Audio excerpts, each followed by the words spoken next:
palestra do FAPS para o ano de 2022, com a presença do Hernani, nosso grande amigo e sempre presente, né? Hoje o Hernani faz uma palestra intitulada O Discurso da Interdição em Crônica da Casa Assassinada. Bom, o Hernani, além de semioticista, né, é bacharel em Direito, ele é autor de livros, capítulos de livros nas áreas de língua portuguesa, literatura e leitura e produção de textos, e, bom, vem publicando artigos nas áreas de linguística, língua portuguesa, leitura literária, semiótica discursiva, e tem o blog do Hernani Terra, que eu sugiro, para quem não conhece, que merece ser conhecido, sempre tem coisas interessantes sendo postadas, e é com uma grande alegria, realmente, que a gente inaugura o ano de 2022 com as palestras do Fórum de Atualização e Pesquisa Semiótica com o Hernani Terra, nosso querido companheiro e amigo. Hernani, a palavra é sua.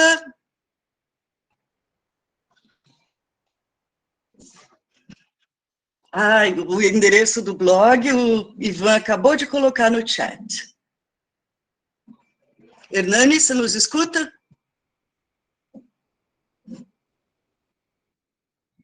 Será que o Hernani caiu? Ele não, né? A conexão.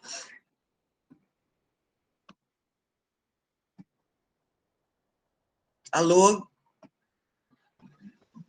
Não, ele tá na reunião ainda. Talvez tenha dado algum... Uhum.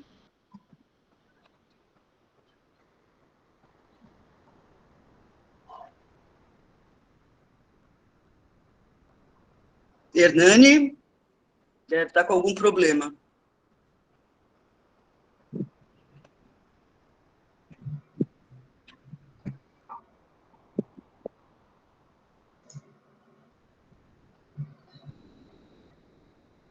Deixa eu ver aqui se eu acho ele. Não, ele saiu, ele vai entrar de novo, então. Tá. Uhum. Então, estamos aqui aguardando a tecnologia que nos permitiu continuar existindo e trocando ideias, né? Mas que às vezes nos dá uma dor de cabeça dispensável. Mas com isso a gente consegue... Teve gente de tão longe, né? E tem aqui, Oriana, onde é que você está agora? Está no Rio Grande... Não é no Rio Grande do Norte. Paraíba. Então, tem, nossa, a Dani, que também está de longe, muita gente de longe, e às vezes de fora do Brasil. Oi, Beth, tudo bem? Saudades. Bem, saudades também. Saudade. Bom rever vocês aqui nos chats, ver as pessoas que estão aqui reunidas. Muito bom. Tomara que o Hernani volte logo. Sueli também, ou seja, temos vários estados representados. Gente, voltei. Eu tive que trocar de computador, porque é o seguinte, ele estava dando que a memória estava esgotada. Aí fui fechando aplicativo, uma hora ele travou o Firefox, e aí abri em outro computador. Pronto. Agora eu estou perfeito. A palavra é sua, Hernani. Eu fiz a sua apresentação, uma breve apresentação, mas principalmente te dando as boas-vindas pelo início do novo ano do FAPS, que nós inauguramos, como eu disse, com a presença do companheiro e amigo querido Hernani Terra. A palavra é tua. Obrigado. Bom, boa tarde a todas, boa tarde a todos. Eu quero, em primeiro lugar, agradecer à Beth e ao Ivan pelo convite para participar do primeiro FAPS de 2022, que muito me dá alegria, me honra muito isso. E eu, apesar de 2 anos de pandemia, eu ainda, por incrível que pareça, eu travo quando tenho que falar com o computador. Eu me atrapalho todo, fico nervoso. Nesses 2 anos de pandemia, eu fiz muita coisa online, por computador, participei das reuniões do Labores, do Laborino, do FAPS, participei de alguns congressos, de alguns seminários. mas eu sempre fico nervoso. Eu não me adapto muito a falar com tela e ver as imagens ali, né?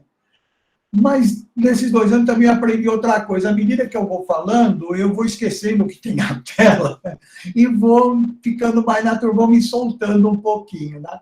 Então, se no começo eu ficasse meio travado, meio nervoso, é normal, né? Não me acostumei mesmo a falar para a tela.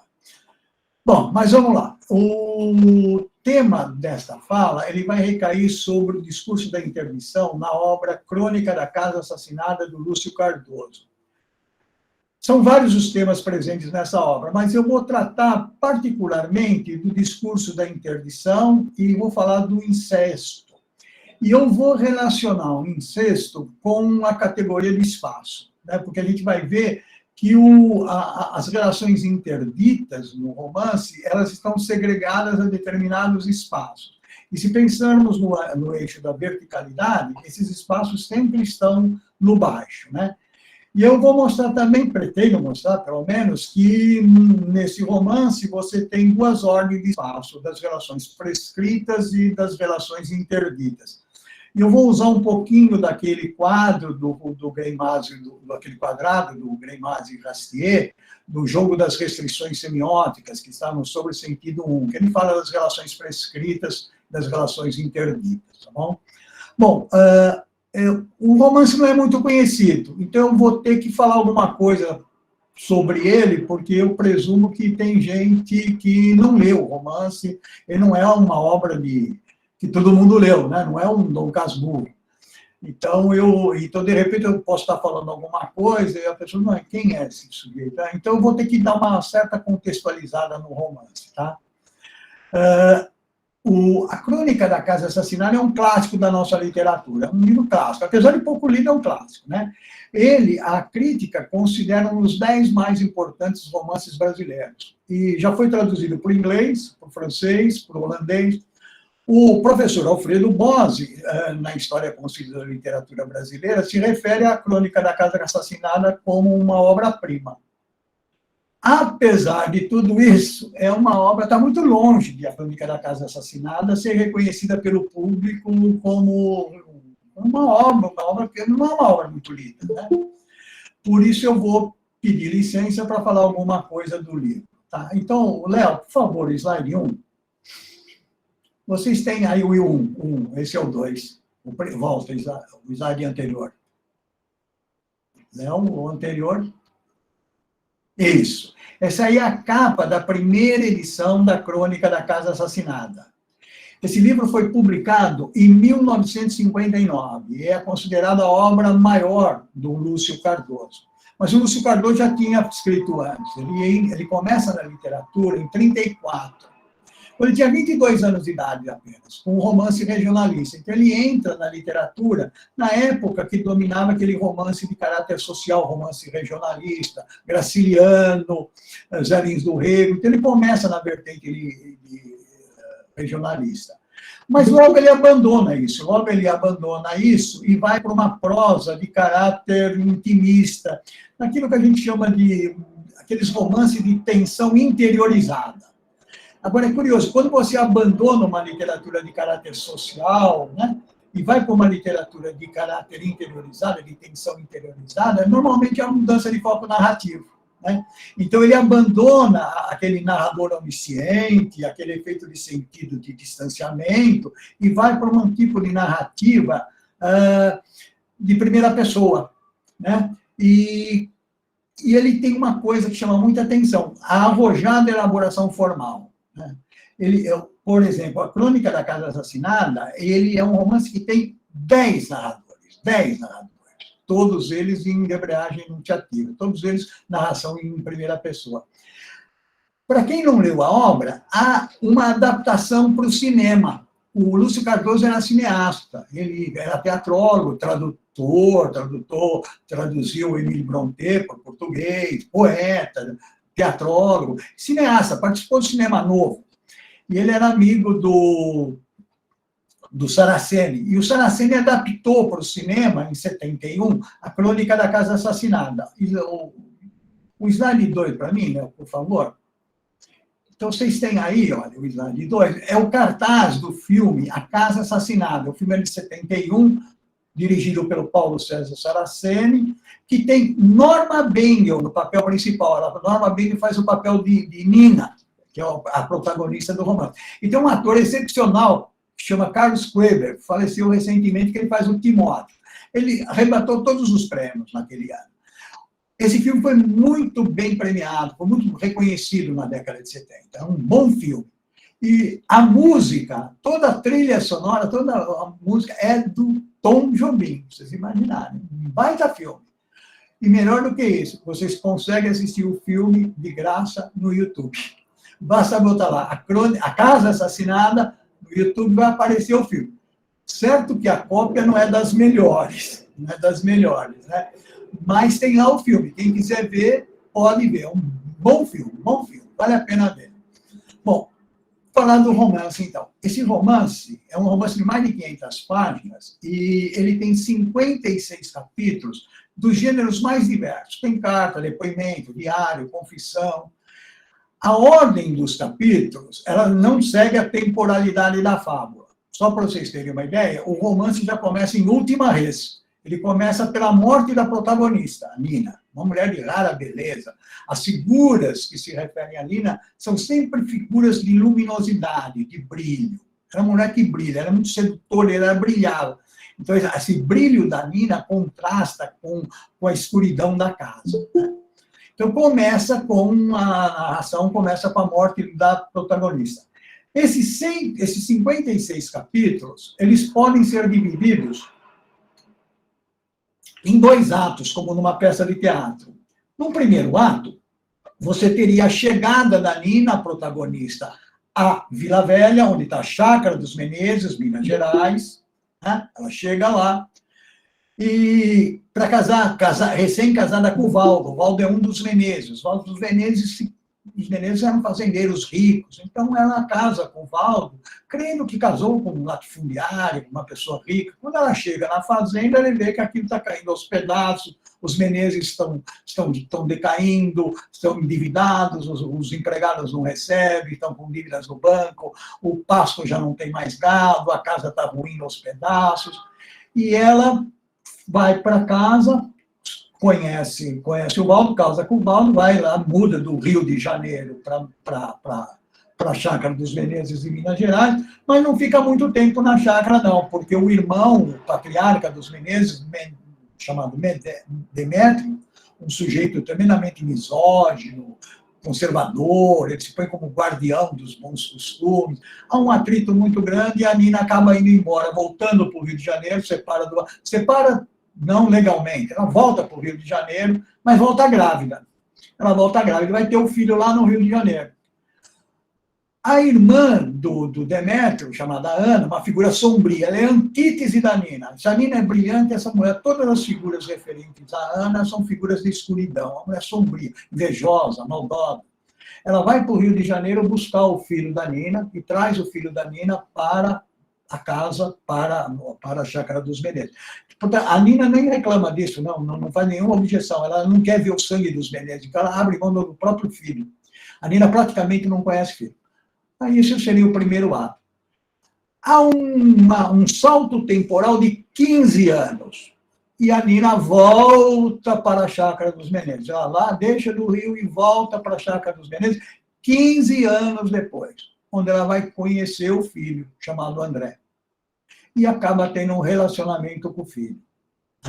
Ela conhece o filho, um menino já de 16 anos, acaba tendo um relacionamento, isso transtorna toda a casa, a Nina acaba ficando doente, vai deteriorando, vai apodrecendo, ela tem uma doença que ela vai apodrecendo, cheirando mal, as janelas têm que ser abertas, então ela acaba morrendo.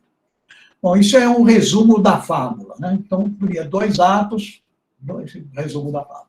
Os temas da casa. Né? O slide seguinte,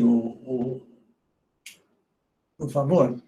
Bom, tá aí. São vários os temas presentes na Crônica da Casa Assassinada. Morte, ressurreição, esse é um tema central na casa. A epígrafe que abre o livro é aquele versículo do João sobre do Lázaro, né?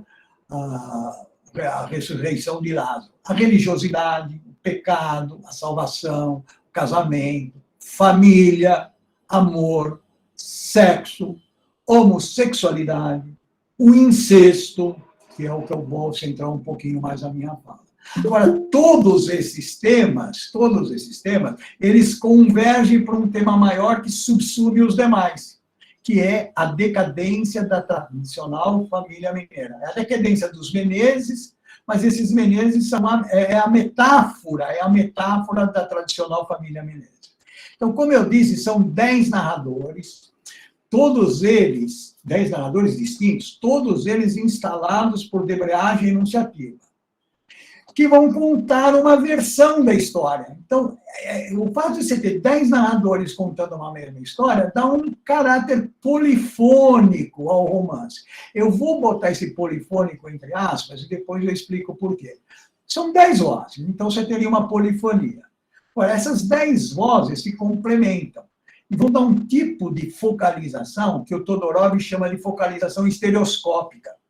Na medida que essas 10 vozes são de posições ideológicas e existenciais distintas, quando não conflitantes e antagônicas, né?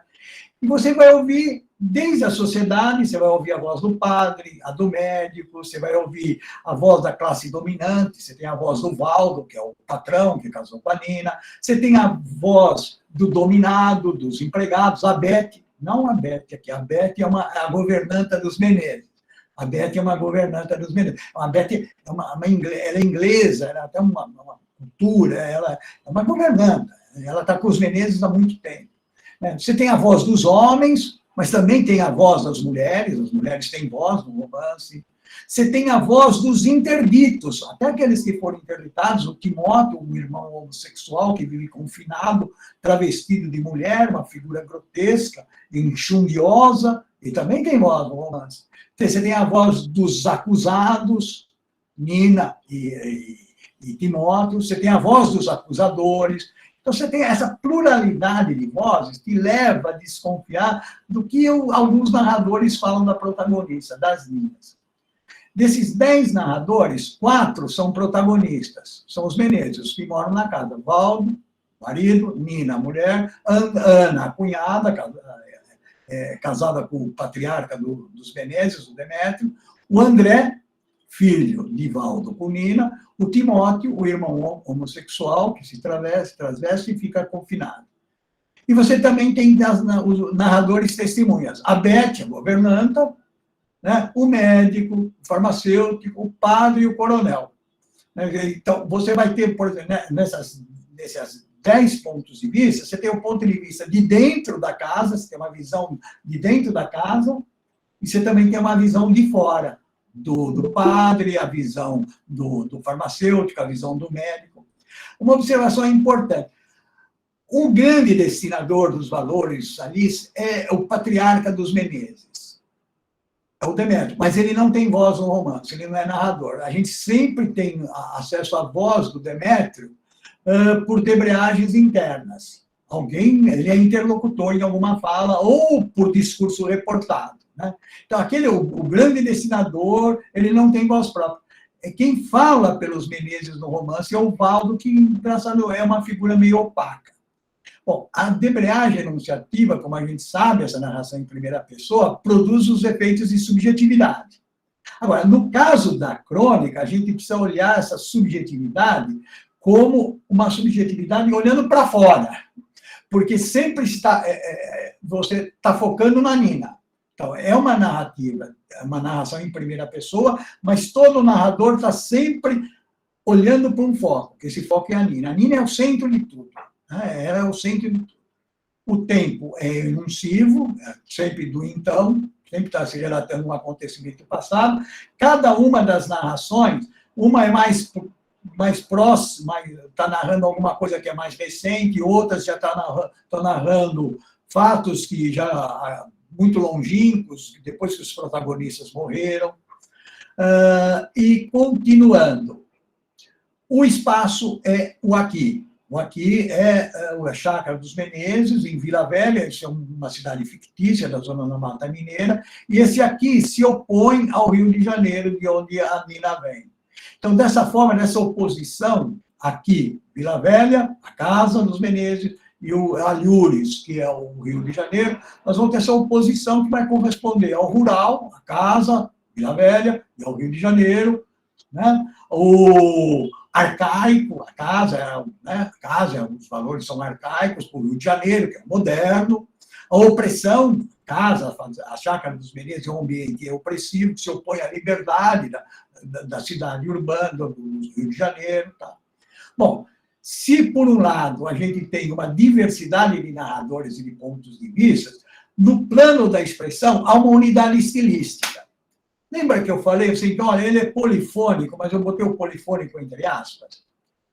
Porque, veja bem, olha que coisa curiosa. Quando o romance foi lançado, o Manuel Bandeira já levantou essa questão. Logo que saiu em 59, o Manuel Bandeira levantou. Olha, mas parece que todo mundo fala do mesmo jeito. Tem 10 narradores, mas todo mundo fala do mesmo jeito. Veja, vamos fazer uma comparaçãozinha. Se a gente pegar, por exemplo, um outro romance que fala de decadência de família, o Som e a Fúria, do Faulkner. Vamos pegar. O Lúcio Cardoso conheceu o Faulkner, pessoalmente. Se pegar o Som e a Fúria do Faulkner, o que a gente vai observar? O tema também é decadência de família. Agora, no Faulkner, você tem 4 sessões, mas na medida que você lê a primeira sessão, que é a narrativa do Benji, né, ele tem aquela fala toda truncada, porque ele tem um problema de deficiência mental, então você não entende muito o que ele está falando, a fala dele é tudo truncada. Mas quando acaba a narração dele, você vai para a narração do outro irmão, do Quentin, por exemplo, já é uma fala fluida. Então, você vai percebendo esses estilos conforme vai mudando o narrador. Isso não acontece na crônica Casa Assassinada. Então, você tem 10 narradores distintos, de classes sociais distintas, com posições ideológicas distintas, com origens distintas, mas todos, no nível da expressão, o estilo é sempre o mesmo. Um estilo, inclusive, muito trabalhado, o Lúcio Cardoso, que é um estilo poético, mas você não nota diferenças de estilo de um narrador para outro, né? Bom, mas aí, gente, eu vou até tomar uma água, porque entra um actante de classificação complicada. Isso aí eu quebro a cabeça, e já li muita coisa, e eu fico aqui sempre com dúvida. À medida que a gente vai lendo o romance, a gente vai observando uma figura ali, um actante, a presença de um actante. Não é o narrador, não é o narrador.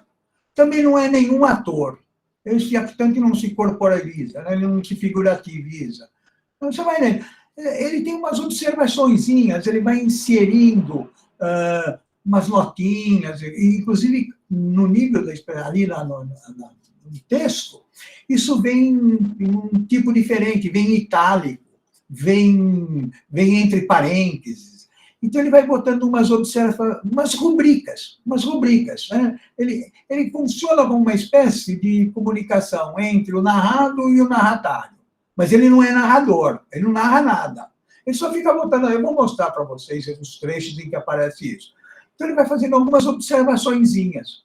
Olha, isso aqui foi escrito à margem. Isso aqui está escrito com tinta diferente. Ele vai colocando observações sobre a narração. Ele seria uma espécie de organizador do texto. Imagina que ele fosse assim, um editor. Ele recebe aquele material e resolve editar e vai fazendo umas observaçõezinhas. Então, ele vai acrescentando essas observações. Olhando, a gente entende melhor. Então, Léo, por favor, slide seguinte. Olha, então, eu vou ler com vocês o que está aí. Vejam lá. Abre parênteses. Anotado à margem do diário, em itálico. Isso é esse actante que eu estou falando. Só mais tarde vim a compreender isso é a narração. Alguém aí, acho que é o padre, não lembro quem, alguém está falando alguma coisa, alguém está narrando. Mas antes da narração tem uma observaçãozinha desse actante aí. Anotado à margem do diário. Veja o seguinte. Escrito à margem do diário com letra diferente. Só muito tempo depois pude compreender todo o ímpeto que havia naquele gesto.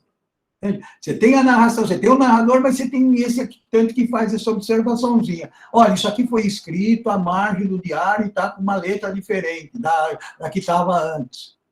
Olha, anotado à margem do diário. Só mais tarde vinha a compreender naquele minuto eu havia isolado. Isso é o narrador. Olha o seguinte, ó, escrito com a mesma letra à margem do caderno, tinta diferente. Isso é esse actante que eu estou chamando a atenção. Ainda não dei nome para ele, e vai ser complicado dar nome. Tantos anos passados e eu ainda não me esqueci, é a narração propriamente dita. Então você tem essa figura. Então, essa figura, e à medida que você vai lendo, ele parece um sujeito que organizou todas as narrativas. O slide seguinte, Léo, por favor. Então, eu vou lendo assim, de repente, olha que aparece, olha esse trecho, que vai identificar esse actante que interfere ali. Ele não narra, ele está acima dos narradores, veja, e não se confunde com os narradores. Sim, resolvi atender ao pedido dessa pessoa. Não a conheço, nem sequer imagino por que colige tais fatos, mas imagino que seja realmente premente o interesse que a move. Então, alguém está escrevendo para atender o pedido de alguém, desse actante que eu estou falando aí. Alguém pediu para o padre, que é o padre falando. Alguém chega para o padre, conta lá o que houve. Olha o seguinte, e finalmente concordo em narrar. Concordo. Se eu concordo, quem concorda com. É isso que a gente aprende, né? Concordo com alguém, quando alguém pediu alguma coisa para ele. Eu concordo. Então, eu concordo. Alguém pediu. Eu concordo em narrar. Alguém pediu para ele narrar. Concordo em narrar o que presenciei naquela época, apesar de serem fatos tão antigos que provavelmente não existe mais nenhum dos personagens que neles tomaram parte. No entanto, creio poder precisar exatamente o dia que o senhor se refere a esse senhor, chama de senhor. Nesse ponto, suas indagações são úteis. Então, vamos até um pouquinho nesse actante. Esse actante teria organizado os documentos, então ele teria uma função que nós vamos chamar aqui, não é o melhor nome, tá bom? Mas vamos chamar de arranjador. Essa nomenclatura arranjador foi proposta por um crítico chamado Hyman, David Hyman, que ele usou esse termo, ele cunhou esse termo, ele criou esse termo para explicar o Ulisses do Joyce. Ele tem um livro sobre o Ulisses do Joyce, e para explicar as vozes do Ulisses do Joyce, ele cria o termo arranjador. Curioso que esse termo, criado especialmente para o Ulisses do Joyce, acabou sendo usado caiu, passou, a crítica começa a usar. Arranjador se usa para se referir a várias vozes em outros romances, em outras narrativas, né? Então, em vez de chamar de arranjador, porque quando fala arranjador, há uma tendência em corporificar esse sujeito, né, desse actante, uma outra possibilidade seria chamar de narrador regente. Há quem use essa expressão já aparece, é um narrador regente. Eu não vejo essa expressão como muito boa, porque tem a palavra narrador, ele não é narrador. O narrador orquestrador também peca, porque tem a palavra narrador. Arranjador está me parecendo melhor. Agora, tem uma coisa, é curioso, olha, tanto as palavras arranjador, regente e orquestrador, elas vão ao encontro de uma expressão que o Bose usa para classificar, para falar da Crônica da Casa Assassinada. Se vocês pegarem a história concisa da literatura brasileira, do professor Alfredo Bose, quando ele fala da crônica, sabe o que ele fala que a crônica é? Abram aspas, o Bose falando, um coro de testemunhas. Veja, se ele chama a crônica de um coro, não é tão disparatado falar em arranjador, regente, orquestrador, né? Você está no mesmo campo semântico. O Caetano Galindo, vejam, ele traduziu o Ulisses do Joyce para a Companhia das Letras. A tradução mais recente que a gente tem do Ulisses do Joyce é a do Caetano Galindo. O Caetano Galindo defendeu a tese de doutorado dele aqui no programa. Ele foi orientando do professor Fiorin. Sob orientação do professor Fiorin, ele defendeu a tese dele, aquele que foi em 2006. A tese dele chama Abre aspas. Não é para abrir aspas, a tese chama Abre aspas, não estou abrindo aspas, a tese chama Abre aspas, 2 pontos. A representação da palavra do outro no Ulisses de James Joyce e seu possível convívio com a palavra de Barthes. Na tese, é uma delícia de ler a tese dele, o Galindo fala o seguinte, que ele também vai falar sobre as vozes do Ulisses do Joyce, né? E ele começa, o narrador, ele põe, narrador ponto de interrogação. E o Galindo recupera essa terminologia do Hyman, né, para explicar o narrador de Ulisses. Né? Inclusive, na tese do Galindo, ele discute o seguinte, ele faz uma pergunta logo de cara, assim, existe um narrador no Ulisses? Existe um narrador? Então, ele vai discutir isso. Vale a pena dar uma lida na tese dele, é muito interessante. Mas eu vou falar do espaço. Porque eu disse lá no começo que o discurso da interdição implica em segregação espacial. A maior parte dos estudos que você encontra, se for fazer a fortuna crítica da Crônica da Casa Assassinada, a maior parte dos estudos se dedica à focalização. Não é de estranhar, né? Um romance que tem 10 narradores e 10 pontos de vista, claro que desperta a curiosidade para trabalhar a focalização. Você tem um campo muito vasto para trabalhar a focalização ali, 10 narradores, 10 pontos de vista, né? Então, e acabou que acontece o seguinte, você tem muito estudo sobre focalização e pouco estudo sobre espacialização. A espacialização acaba deixando de dar. Agora, gente, nós sabemos aqui que a espacialização é um dos componentes da discursivização. A espacialização é um dos procedimentos pelos quais aquelas estruturas semióticas mais profundas vão chegar no discurso, né, no nível discursivo. No caso da Crônica da Casa Assassinada, o espaço, como já antecipo o título, tem função relevante. Crônica da Casa, eu sempre falo que o título é um contextualizador prospectivo. Ele sinaliza para o leitor, faz um horizonte de expectativas, coloca para o leitor um horizonte de expectativas. Quando ele fala Crônica da Casa, o título chama atenção sobre o espaço. Né? Então, no romance, o espaço tem função muito relevante. Ele merecia ser mais bem estudado. Agora, então, vai implicar desvendar os sentidos do texto a partir do espaço, estudando esse espaço. Porque o espaço na casa não é só o cenário onde se desenrolam os conflitos e as paixões. Ele também, esse espaço, é a metaforização da ruína dos Menezes. A gente vai ver que essa ruína é uma descida, né? A importância do espaço no romance é de tal ordem, que ele não é construído apenas verbalmente. É um romance, mas o espaço não é construído só verbalmente. Por quê? Porque nas primeiras páginas do romance, o Lúcio Cardoso, ele próprio, apresentou uma planta da casa, ele desenha uma planta da casa. Então, você pega o romance para ler, logo na página 4, se não me engano, tem uma planta da casa. Léo, pode pôr a planta da casa, o slide seguinte. Olha.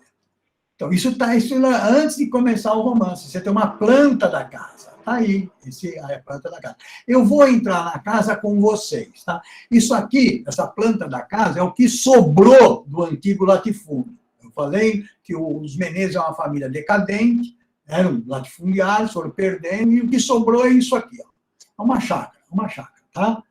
Então, eu vou entrar com vocês na chácara aqui. Então, você tem o portão, a porteira aqui, que entra aqui, né? Aqui. Então, tem uma alameda central. Essa alameda central é uma subidinha, ela tem uma aclive, ela vai subir. Repare que ela se bifurca. Para o lado direito, se você pegar direito, você vai dar lá no tanque, na cozinha, na área que ficam os empregados, né? O pátio.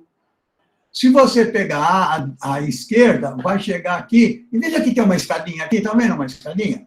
Então, você sobe a escadinha e vai chegar na parte social da casa, na varanda, a sala, depois tem um corredor que vai indo para os quartos.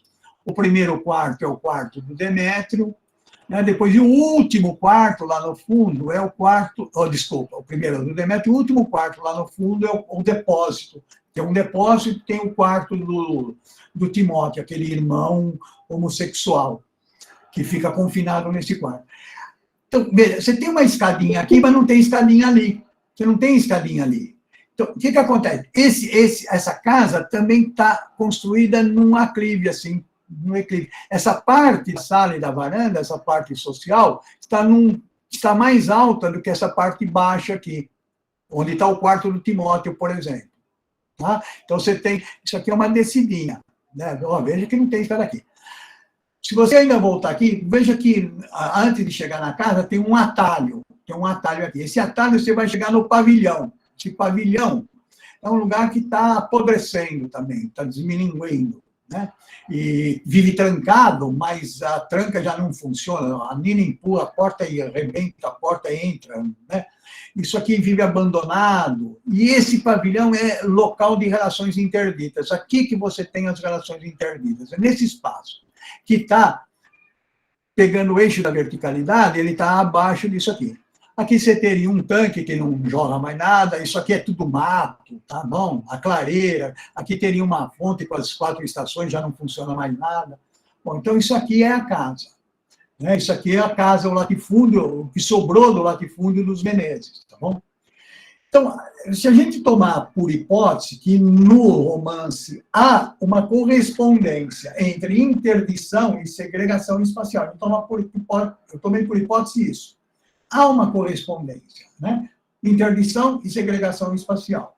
Porque os sujeitos das relações ditas anormais, nocivas, temidas, eu estou pondo entre aspas, chamando essas relações de anormais, nocivas e temidas, porque eu estou pegando esses termos lá do quadrado, do jogo das restrições semióticas do Greimas e do Rastier. Se vocês lembrarem desse quadrado, ele não trouxe o quadrado aqui, mas é fácil, ele vai fazer uma oposição, relações prescritas e relações não prescritas. Nas prescritas estão as matrimoniais, nas não prescritas as não matrimoniais, o adultério, e o incesto, evidentemente, é uma relação não prescrita. Tá bom?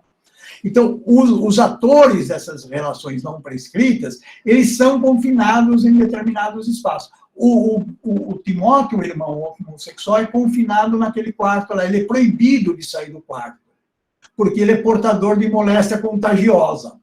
Mas tem uma moléstia contagiosa. Então, é vedado a ele os outros espaços da casa. Então, você vai ter isso mesmo, um espaço das relações prescritas e um espaço das relações interditas. Agora, eu vou ficar especificamente na casa lá de cima, lá, o casarão lá de cima. Vamos falar um pouquinho de casa. A palavra casa, quando fala em casa, você vai pensar em quê? Um edifício destinado à habitação. Mas quando se fala casa, o traço que destaca é o traço moradia. Então, nesse sentido, a casa dos Menezes, né, é o espaço físico edificado que serve de moradia aos Menezes. Mas vamos ao título, eu gosto de título. O título sempre nos alerta para uma série de coisas. No título, o substantivo casa, ele está qualificado pelo adjetivo assassinada. Crônica da casa assassinada. Então, o adjetivo que se refere à casa é o adjetivo assassinada. Isso causa uma certa estranheza. Porque casa, espaço físico, casa, moradia, não comporta o ser animado. De sorte que ela não poderia ser qualificada pelo adjetivo assassinada, porque assassinado é um adjetivo classificador de nome humano. Assassinado é adjetivo classificador de nome humano, tem o traço humano aí. Casa não assassina ninguém, nem pode ser assassinada. Então, quando você fala casa assassinada, quando você atribui à casa o adjetivo assassinada, que é classificador de humano, o título da obra já nos leva a uma outra leitura. Né? É uma segunda leitura para casa. Né? Então, casa, eu não vou ler só casa como família, eu vou ler casa dos Menezes, não como o edifício que os Menezes habitam, mas como os próprios Menezes. A casa é a casa dos Menezes, que são os Menezes. Casa dos Menezes, os meus são os Menezes. Essa ideia de casa como moradia e, ao mesmo tempo, família, ela vem dos gregos. Qual é a palavra grega para casa que a gente ensina para os nossos alunos quando ensina os radicais gregos? Ecoecologia, eco é casa. Né? Não fala que eco é casa. Em grego é oikos. Oikos em grego, designava ao mesmo tempo o habitat e o grupo humano que nele reside. Então, quando você associa assassinado à casa, nós vamos fazer uma outra leitura também para assassinada. Ou seja, assassinada quer dizer atingida em sua honra, atingida em sua dignidade. O que nos vai levar a um dos temas centrais do romance, que é o pecado. Mas não é um pecado qualquer. Não é um pecadilho. É um pecado que afronta as leis humanas e divinas. O incesto. Então, a casa é um espaço físico fechado que segrega os sujeitos. E esses sujeitos não estão só presos à casa. Eles acabam ficando presos uns aos outros. Né? Fica aquele ambiente claustrofóbico, um está preso ao outro. Eles não encontram saída para escapar dessa prisão. Então, o que eles fazem? Se entregam às paixões, as mais violentas, inclusive as interditas. Aí entra o incesto. A casa, vista pelos Menezes como um espaço sagrado, ela está fragmentada. Cada sujeito tem seu próprio espaço e se confina nele. O Timóteo, aquele ator, o homossexual, enxundioso, que se veste de mulher, com lantejoulas, com colares, ele se recolhe no seu quarto, e ele é um pária. Ele está desterrado na sua própria casa. Né? Ele está confinado na sua própria casa, desterrado, proibido pelo patriarca Demétrio, não só de se ausentar do seu espaço, mas também de se avistar com outras pessoas. Ninguém pode entrar lá. Por quê? Porque ele é considerado vergonha da família. Ele é um sujeito portador de moléstia contagiosa. Isso. Tá?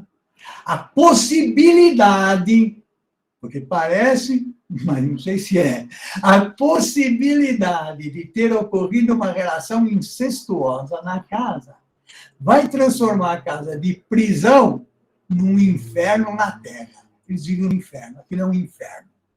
Agora, quando eu mostrei nesse mapinha aqui, quando eu mostrei, tem uma disjunção interessante, que tem o pavilhão. O pavilhão, ele é o lugar das relações interditas, tá bom? Ele não é apenas espaço de segregação. É curioso, porque o pavilhão, como ele é espaço de relações interditas, ele acaba sendo, pavilhão acaba virando palavra tabu. Pavilhão vira palavra tabu. Então, quando você vai lendo o romance, você percebe o seguinte, que certos atores não designam mais o pavilhão por pavilhão, mas idênticos espaciais. Então, ele fala no pavilhão, não fala pavilhão, ele fala lá, vamos lá embaixo, ali. As referências ao pavilhão são feitas por idênticos espaciais, né? Bom, essa oposição que a gente vai percebendo no romance, alto e baixo, vão corresponder aos valores, como o céu está lá, o céu no alto, o inferno no baixo, a salvação está lá com os Menezes na sala, convivendo em sociedade, e o pecado, o pavilhão, consciência e inconsciência, né? Essa ideia de alto positivo e baixo negativo aparece na linguagem comum, na linguagem ordinária, né? A gente sempre associa o alto ao positivo, ao eufórico, e o baixo ao disfórico, né? Então, estar por cima, positivo. Estar por baixo, disfórico, negativo. Estar no céu, positivo. É cair em depressão, você cai em depressão, é para baixo. Subir na vida é positivo, tá bom? O bachelar se refere ao espaço, à casa, como um ser que nos dá uma consciência de centralidade. E o bachelar imagina a casa como um ser vertical. Você está na poética do espaço do bachelar. A casa é um ser vertical, o bachelar é um ser vertical. Essa verticalidade no bachelar decorre da oposição teto e porão. O teto está ligado à proteção, o teto nos protege da chuva, do sol. O teto está ligado às ideias claras, à racionalidade. E o porão, o Bachelard, é o lado obscuro da casa. O porão é o ser que participa das potências subterrâneas, e ele está relacionado às profundezas da irracionalidade. Então, se a gente pegar essa ideia do Bachelard e aplicar a casa, né, a casa como no eixo da verticalidade, nós vamos distinguir 3 ordens de espaço. A casa, propriamente dita lá em cima, seria o espaço das relações, pegando aquele quadrado do Rastier-Greimas. A casa seria o espaço das relações matrimoniais prescritas. Por exemplo, a relação do Demétrio com uma mulher, a Ana. Estão casados, é uma relação prescrita. O pavilhão, que está um pouco mais abaixo, é o espaço das relações sexuais anormais. Por exemplo, a relação que tem Nina com Alberto. Alberto é o jardineiro. É uma relação anormal, porque ela não é matrimonial. Ela é casada com o Valdo e tem relação com o jardineiro. Né? E das relações incestuosas. Nina com André, mãe com filho. Então, esses espaços são espaços das relações não prescritas. Agora, tem um espaço mais baixo ainda, que é o porão. O porão, eu não falei do porão. Mas esse pavilhão tem um porão. Porão é obscuro, é uma coisa escura, largada lá. É para o porão que é levado o Alberto, esse jardineiro, quando se suicida. Mas ele não morre. Tudo é durativo no romance. Depois nós vamos ver por quê. Ele vai morrendo aos poucos, vai sangrando, e a Ana é desesperada, a Ana é apaixonada pelo Alberto. Mas ele não morre, ele vai ficar lá no pavilhão. Depois ela tranca aquele porão, ninguém pode entrar naquele porão, porque aquele porão foi o lugar que morreu o Alberto. Na casa, naquele edifício lá de cima, tem um porão também. Tem um porão. Nesse porão tem um quadro, um retrato, uma pintura. A pintura, o retrato, o quadro de Maria Siná. Quem é a Maria Siná? A Maria Siná é um antecedente dos Menezes, né? Um ancestral dos Menezes. Era uma mulher que se vestia de homem, andava a cavalo, ela era avessa às regras sociais. A Maria Siná era o símbolo da coragem, da contestação dos valores da família. Né? E quando ela morre, fica o quadro dela na parede. Quando Timóteo, aquele irmão, começa a manifestar suas tendências, o Demétrio manda arrancar o quadro da sala e enfia o quadro lá embaixo, no porão. E tranca o porão, ninguém pode ver o quadro da Maria Siná. Bom? Eu vou falar agora um pouco das relações interditas. E eu começo falando da palavra interdição, do lexema interdição, porque nele a gente já consegue enxergar um programa narrativo. Essa palavra interdição, ela tem sua origem no latim, interdictio interditionis, que é derivado, o verbo correspondente é o verbo interdicere, que por sua vez é derivado de dicere, dizer, enunciar. Né? Em português você tem 2 verbos, interdizer e interditar. O segundo é mais usado. O dicionário latino-português do Santos Saraiva, no verbete interdicere, ele regia, você pega lá o verbete do Santos Saraiva, está lá, interdicere, e aparece a seguinte expressão, interdicere aluqui aqua et ignis. Traduzindo o latinório, interditar é proibir alguém de água e fogo. Aqua et ignis. Proibir alguém de água e fogo. Ou seja, desterrar alguém. Se proibir alguém de água e fogo, é o sentido de desterrar. Então, esse exercício de etimologia nos dava o seguinte, o que é um interditar? Você tem um sujeito, tem competência no poder fazer, ele proíbe alguém de fazer algo sob pena de uma sanção. Essa sanção é o desterro. Ou seja, o ato de interditar, ele pressupõe o destinador, o dito, o destinatário da ação de dizer e a sanção. Então, a interdição, ela tem caráter performativo, na medida em que ela se realiza pelo ato de dizer. Então, ela vai excluir as relações ditas nocivas, pegando aquela coisa do quadrado.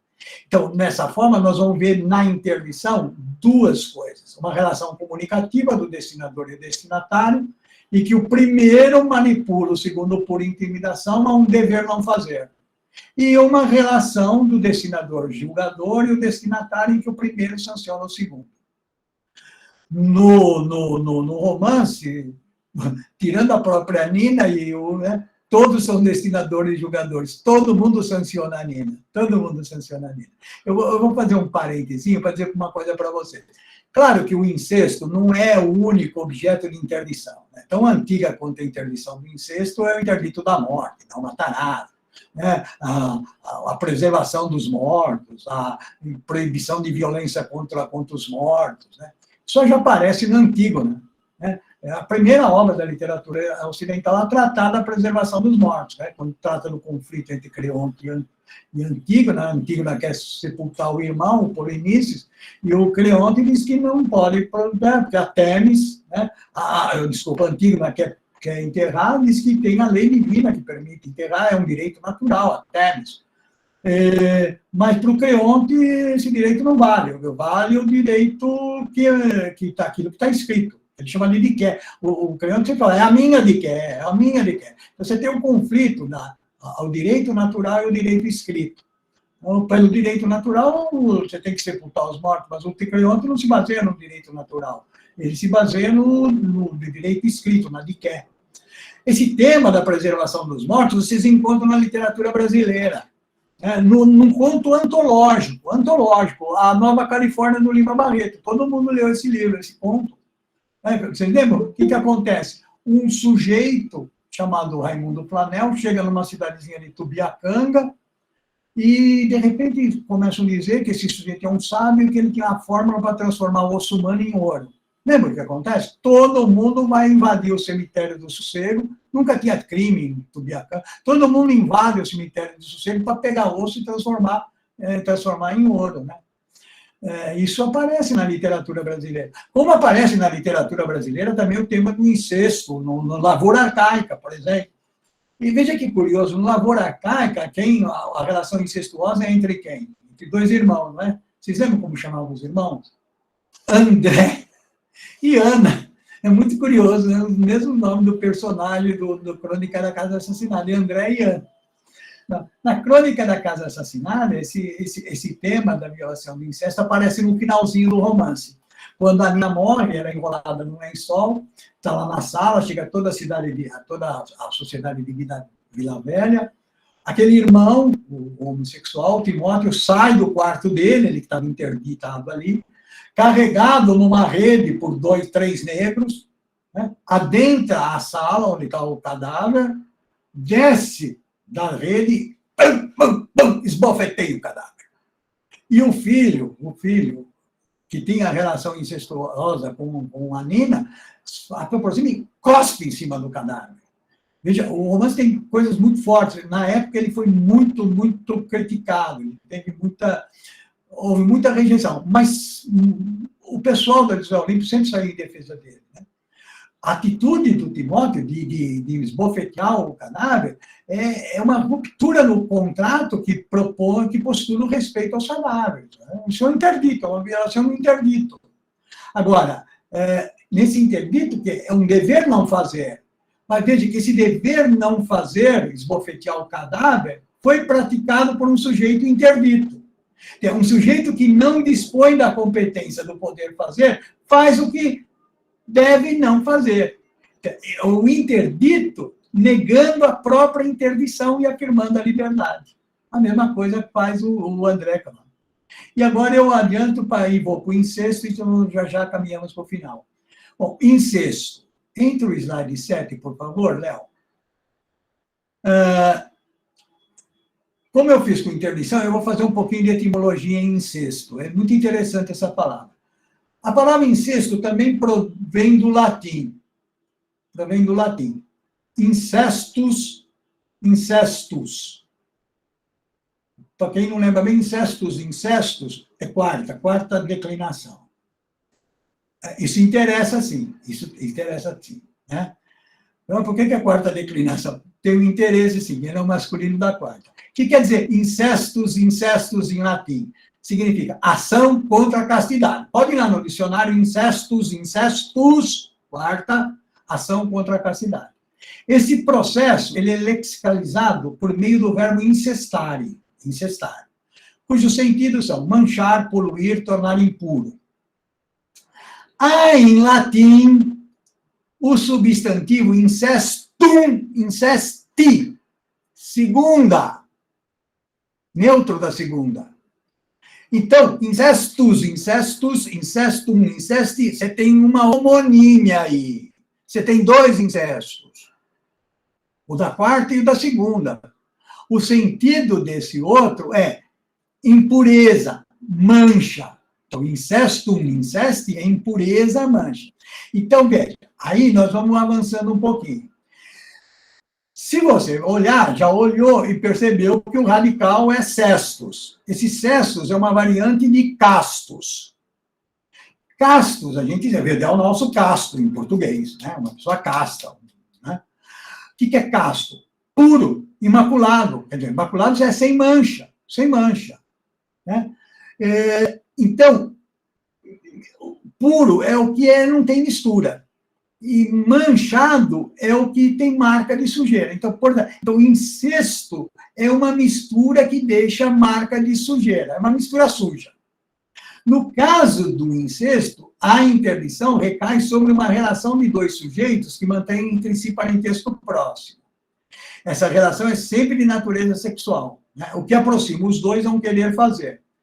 A interdição do incesto é a afirmação do dever não fazer, ou seja, no domínio das relações sexuais, não se pode fazer o que se quer. O que significa que, para a sobrevivência do grupo, o social deve prevalecer sobre o natural, o coletivo sobre o individual, a organização sobre o arbitrário. A interdição do incesto se apoia numa regra de reciprocidade. Vale dizer, o sujeito renuncia a ter relação sexual com a filha ou com a irmã, desde que o outro sujeito faça a mesma renúncia. Então, no incesto, você tem dois programas transitivos correlatos. Um programa de doação, eu lhe dou a minha irmã, e outro de renúncia, mas eu renuncio a ela. Quando viola isso, é um incesto, né?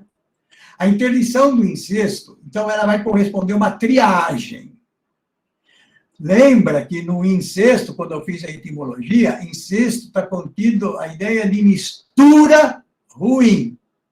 Então, incesto, ele evita a mistura ruim. Ele evita a má mistura. Agora, claro que não dá para falar em interdição sem que se fale em transgressão. Então, é o que o Bataille fala, né? Não há interdito que não possa ser transgredido. Então, o que acontece? O contrato proposto pelo destinador pode não ser aceito pelo destinatário. Né? É o que acontece na crônica da casa assassinada. Há proibição do incesto, mas isso não é aceito. Né? Agora, se a gente pensar bem lá nas profundezas da crônica, a oposição de base, além do vida e morte, para mim está muito clara que é a natureza e cultura. A violação ao incesto representa o quê? O retorno do sujeito da cultura ao estado da natureza. Ele nega a cultura e afirma a natureza. Ele nega a regra social e afirma o incesto, o instinto. Veja, o incesto é o quê? É o triunfo, é a afirmação da pulsão individual sobre a coerção social. E na crônica, o André e a Nina, o casal, mãe e filho, eles vivem essa relação de conflito porque os 2 destinadores diferentes lhes propõem valores opostos, que vão resultar para eles em movimentos de repulsão e atração. Por um lado não pode, por outro lado tem a atração. Agora, quanto maior a atração, menor a repulsão. Para eles, a atração, um instinto, né, se sobrepõe à repulsão, se sobrepõe ao racional. Então, eu caminho para o final. Então, eu destaco o seguinte, dos temas que se constituem a obra, se mantém, lembra que eu apresentei que é um monte de temas, eu fico falando do incesto, da interdição do incesto, mas esses temas têm ligação entre si. Então, quando a gente começa também a olhar a obra só a partir do tema do incesto, a gente tem uma visão muito míope da crônica da casa assassinada, né? Agora, a gente só pode entender esse incesto também se a gente associar com os outros temas, com vida, com morte, e principalmente com o tema da ressurreição. Esse é um tema central. Como eu disse, a epígrafe do livro é a ressurreição de Lázaro. Todos os atores, eles vivem num fio que separa a vida de morte. E esse fio é marcado pela durabilidade. O que os atores da crônica buscam? Qual é o objeto e o valor que eles buscam? Eles buscam a certeza da ressurreição. Agora, não se pode ter certeza da ressurreição, não se há certeza da ressurreição. Então, qual é o procedimento? Eles buscam na extensidade do tempo, né? Busca a extensidade do tempo. Agora, como é que se estende esse tempo? Pela intensidade com que se vive as paixões. Por isso tem essas paixões tão violentas na casa. A entrega às paixões violentas, né? A intensidade vai fazer com que a temporalidade se torne mais ampla. Né? Nina ter relação com o André, né? Quando ela tem relação com o André, na verdade, ela está tendo relação com o jardineiro Alberto, aquele que se suicidou. Né? Então, o incesto é uma forma de ressuscitar o morto. Se vocês forem ver o filme Crônica da Casa Assassinada, vocês vão ver uma coisa muito interessante que o Saraceni fez.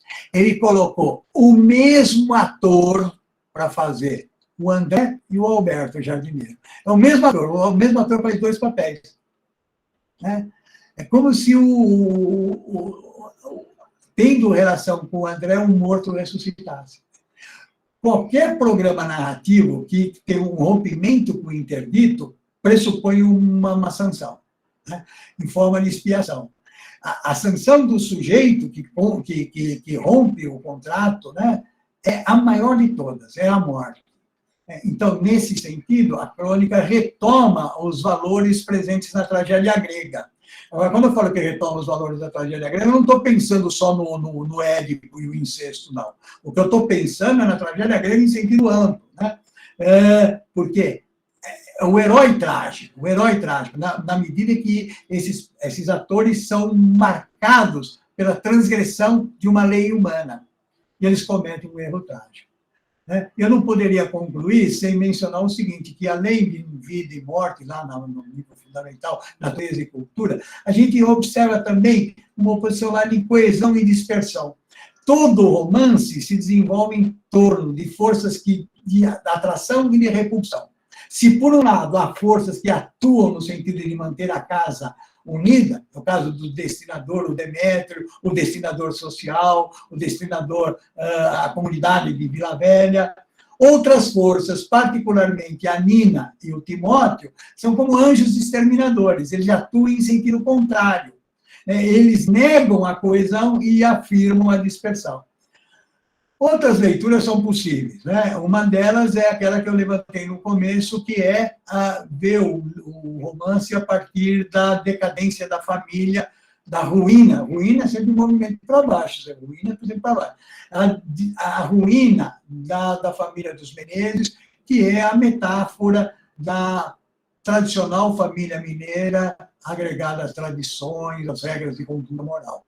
E Nina e o Timóteo são os atores que exercem esse papel. Era basicamente isso.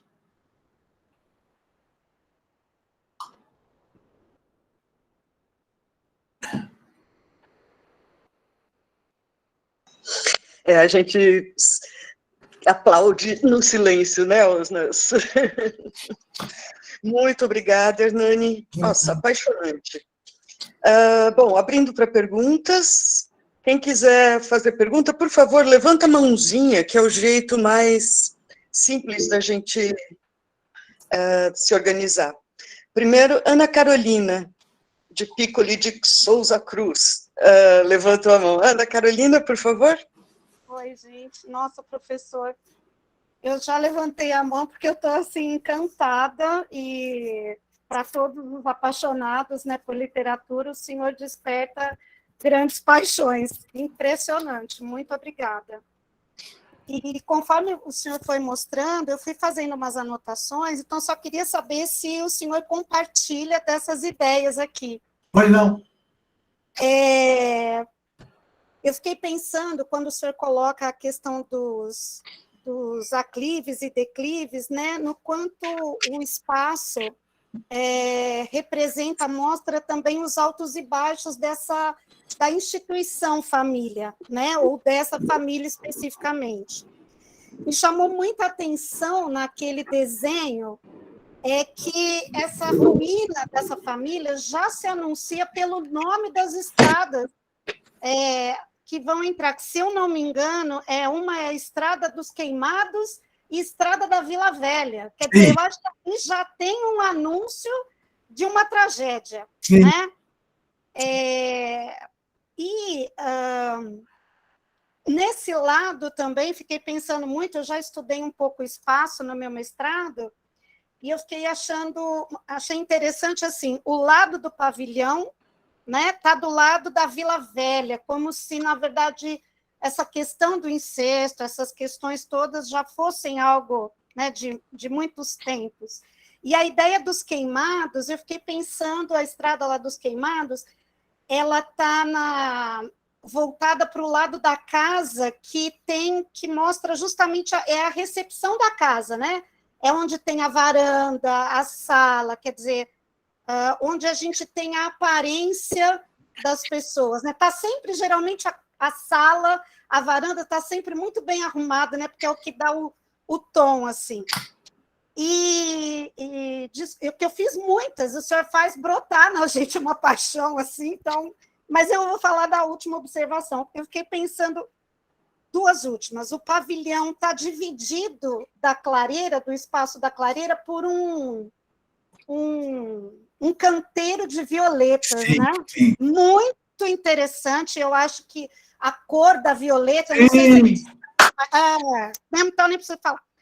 E mais interessante também, conforme o senhor foi mostrando, a ideia do corredor da casa, que divide os quartos, né? Eu não li a obra, não conheço os personagens, mas me chamou a atenção que os quartos do Demétrio e do Timóteo, eles estão do mesmo lado, mas não na mesma posição, né? Sim. Quer dizer, há uma hierarquia. Primeiro é o do Demétrio, que é aquela coisa da aparência, né, do melhor. E o que é mais sujo, o que é lixo, o que é degradante, está sempre por último.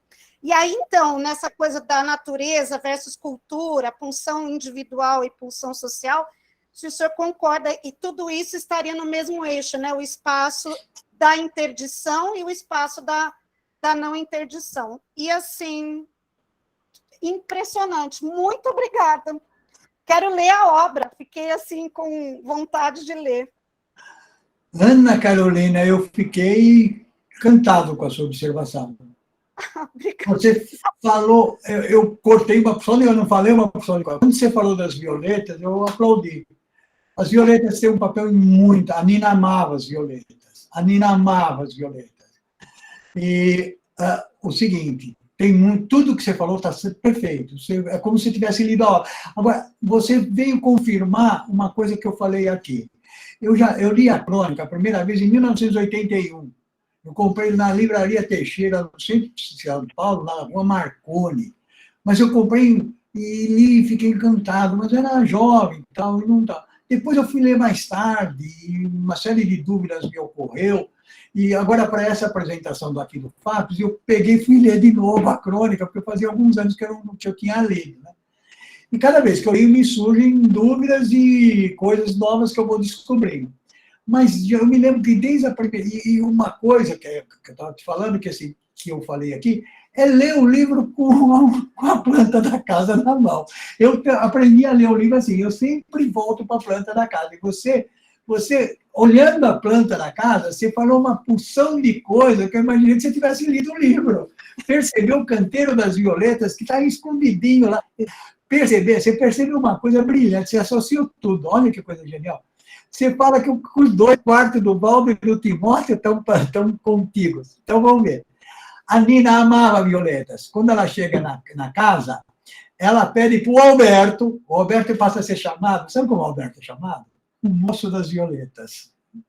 Ele chama o moço das violetas. Porque ele vai cultivar, ele vai pegar violetas. E a Nina fala assim, olha, você põe todo dia uma violeta na minha janela aqui. Você olhou no mapa. E ele punha o Alberto, ele não tem voz, no romance. Agora, Nina ama o Alberto, a Ana ama o Alberto, e o Timóteo ama o Alberto, esse que se suicida. Então, o que acontece? A Nina fala assim, olha, você põe sempre uma violeta na minha janela. E todo dia a Nina abria a janela, não estava a violeta lá, e ela briga com o Alberto. E o Alberto fica muito chateado, e isso desencadeia o suicídio do Alberto. Mas o Alberto punha as violetas. Depois, a gente vai descobrir mais tarde que o quarto do Timóteo é contíguo ao quarto do Valdo e está nesse declive. Ele alcançava. O Timóteo roubava as violetas da Nina. Então, veja, uma coisa, eu gostei do que você falou, porque como você olhando o mapa, a planta da casa, você vai vendo como essas coisas ficam mais claras para a gente. Então, esse tem lá, os jardins são todos, como eu falei isso, o jardim só tem mato, mas sobrou um tiquinho lá, que era o canteiro das violetas. Já não tinha muita violeta, mas ainda tinha um pouquinho de violeta, então todo dia se pega as violetas. Então, e a violeta, quando eu contei para você, mas pulei isso, quando o Timóteo esbofeteia o cadáver da Nina, ele esbofeteia, mas joga a violeta sobre o cadáver. E as violetas têm uma coisa assim, a Nina apodrecia e ela cheirava muito mal. O cheiro dela era insuportável, tinha que dormir tudo com as janelas abertas. Então, as violetas têm um sentido assim, da pureza, o cheiro bom.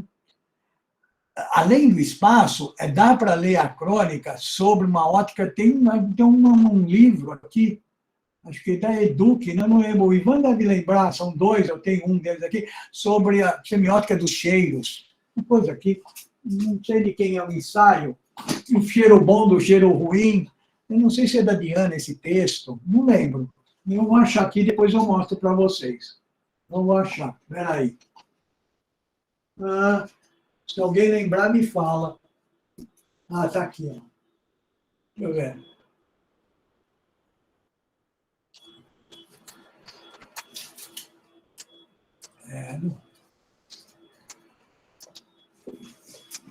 É num desses dois aqui, Ivan. O gosto da gente, o gosto das coisas, o do inteligível ao sensível. Num desses aqui tem uma coisa sobre o cheiro. Sobre o cheiro. Deixa eu ver se eu vou até achar. Bem bom. Mas então... Professor, só agradecer, viu? Impressionante. Mas você pegou direitinho. O mapa, então... Vila Velha já antecipa toda essa brincadeira. Eu não tinha reparado nessa coisa dos queimados. A história dos queimados eu não tinha reparado, mas eu agradeço você ter lembrado. Mas as violetas, sim, tem a ver. A disposição dos quartos tem a ver. Das violetas, só, não vou falar mais, mas eu fiquei pensando até no Lotman, ele fala muito sobre a fronteira, né? E eu fiquei pensando que entre o pavilhão ali e a clareira, talvez pudesse...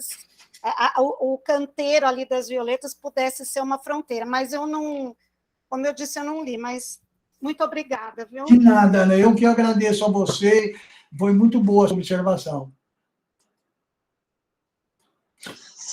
Obrigada, Ana Carolina Hernani. Tem o Dilson de mão levantada. Dilson, por favor. Oi, Dilson.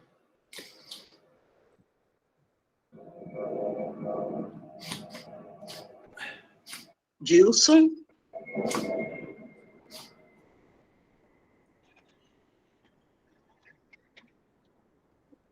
Alô, Dilson? Apareceu. Oi. Oi, Dilson.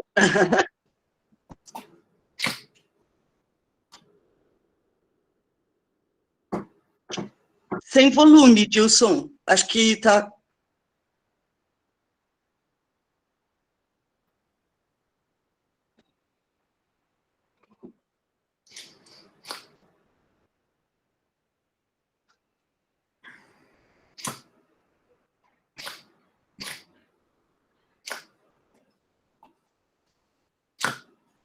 Tentando pôr fone, vamos ver. Não escutamos.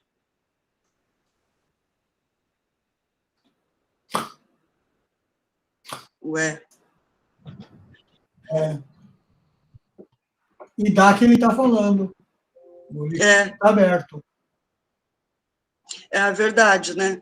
Talvez seja aquela ideia de entrar e sair de novo, como acabei de ver piscando aqui também.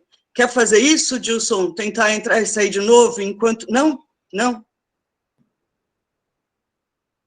Dá para escrever? Ou é muita coisa? Dá para escrever, pelo jeito.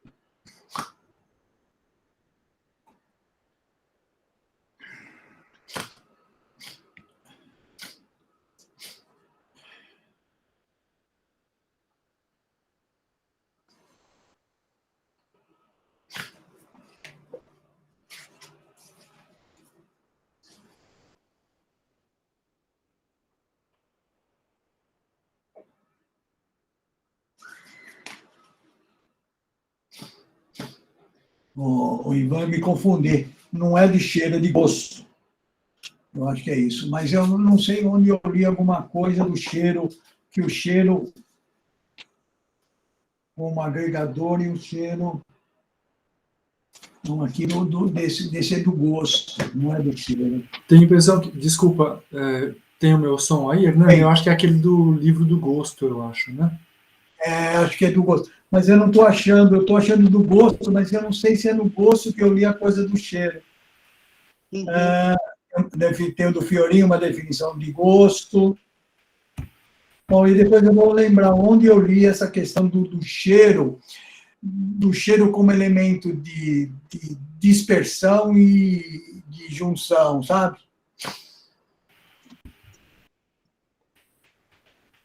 Tem uma pergunta, a colocação do Gilson no chat. Tá. Deixa eu ler para você. Rapidamente, quando você fala do actante sem nome, me lembrei das noções do Coquet. Ele pede desculpas porque se atrapalhou na digitação. Me lembrei das noções de terceiro actante, não actante do Coquet, e vai por aí afora. Não sou fã do Coquet, mas pergunto se você pensou nessas noções. Gilson, eu pensei em vários, mas não conheço qualquer, não li. Então, eu até vou... Foi bom você ter feito essa pergunta, porque eu vou ler, vou ver se ele esclarece alguma coisa. É um terceiro, ele chama de um terceiro... Terceiro, como é que ele escreveu? Terceiro actante, não actante. E vai por aí afora. Então, tem mais. Não conheço, Gilson, eu juro que eu não conheço. Eu vou ler. Você sabe em que obra está, do Coquet? Eu vou até ler, porque me interessa isso. Está no livro que o Gilson traduziu. Música do Sentido, eu tenho esse livro. Eu vou até ler. Obrigado, Gilson, por ter levantado, eu acho que eu vou ler.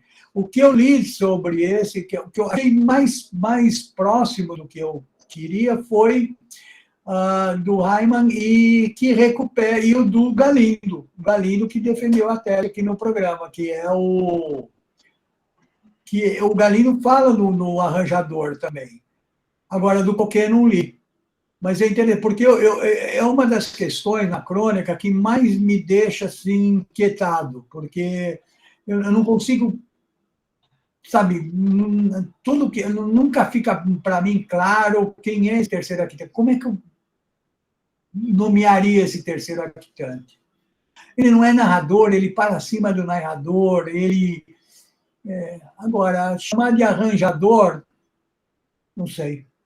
Agora, eu levantei, mas eu vou ler o Coquet. Obrigado, Dilson. Valeu a sugestão.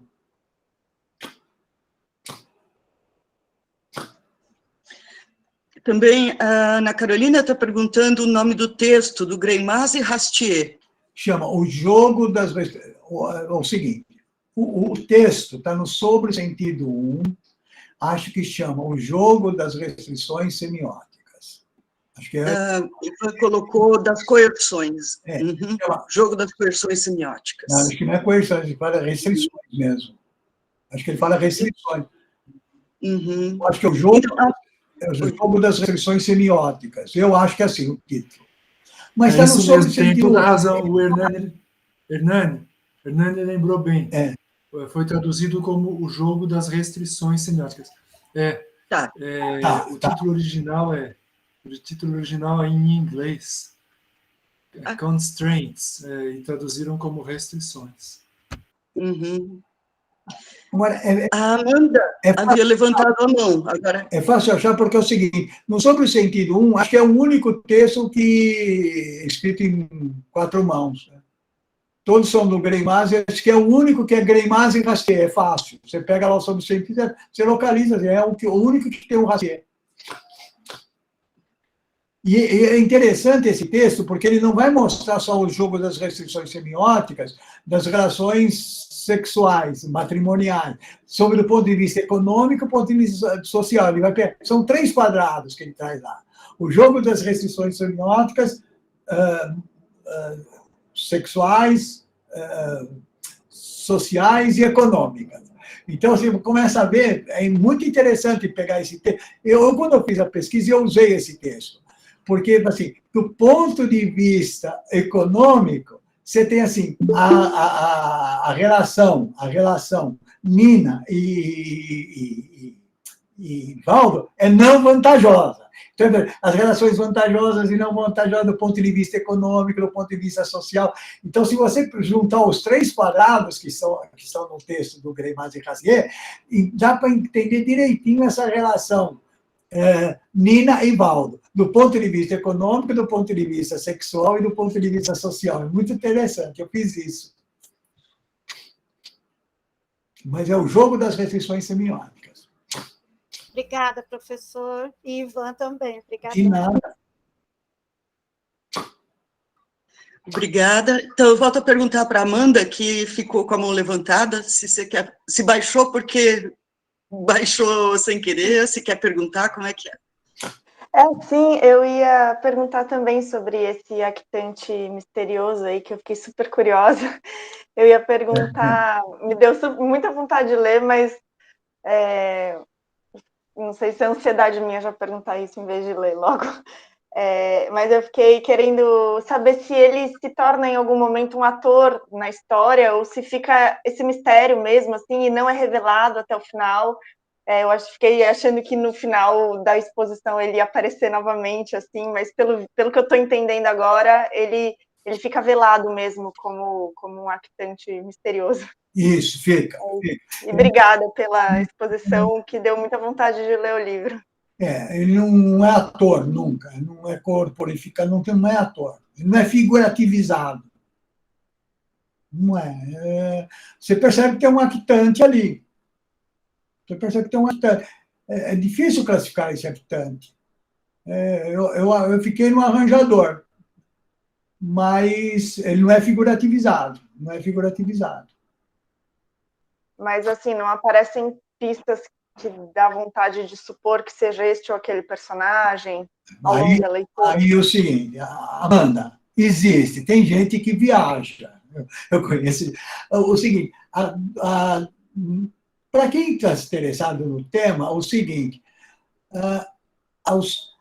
não esse número, o anterior, acho que é dezembro de 2020, dezembro de 2021. Bom, é fácil. Tem uma revista da USP, chama Revista Opiniões, da literatura, dos alunos da revista da literatura lá da USP. Em dezembro do ano passado, acho que dezembro de 2020, eles fizeram um número especial, um dossiê especial, 60 anos da Crônica Casa Assassinada. E são vários, uma edição temática, só sobre a crônica. E eu escrevi um artigo para essa revista. Então, muito do que eu falei aqui tem um artigo meu, foi publicado na revista Opiniões, é o 3º número antes do atual. Né? E lá você encontra uma série de artigos, eu li todos os artigos que saíram nessa revista. Agora, eu vi gente que viaja. Tem gente que viaja, tem gente que acha que, por exemplo, mas aí não tem mais nada a ver com semiótica. Né? Tem gente que acha que é o... Bom, digamos o seguinte, antes de responder, tem que fazer um parênteses. A gente teria que estudar a Crônica da Casa Assassinada sobre a questão da veredicção, porque tem um incesto, parece, mas não é. Ele é filho, mas parece, mas não é filho. Então, tem muitos segredos, tem muita mentira, tem muita coisa falsa. Então, por isso que eu falei, tudo isso que eu falei, ficando lá na questão, dá uma visão muito míope, muito reduzida do romance. Teria que ler esse romance à luz do quadrado da veridicção, porque ninguém perguntou, mas eu também não vou falar, mas vai ficar uma dúvida se houve um incesto ou não. Parece e é, ou parece, mas não é. Isso aí tem sempre esse jogo dentro do romance, tá? Então nessa revista, nesse número da Opiniões, eu vi muita coisa. Eu vi gente que viaja fora do texto, dizendo que esse Aquitante era o filho da Nina. Não, mas não é. Não. Se a gente não podemos viajar, não tem nada aqui.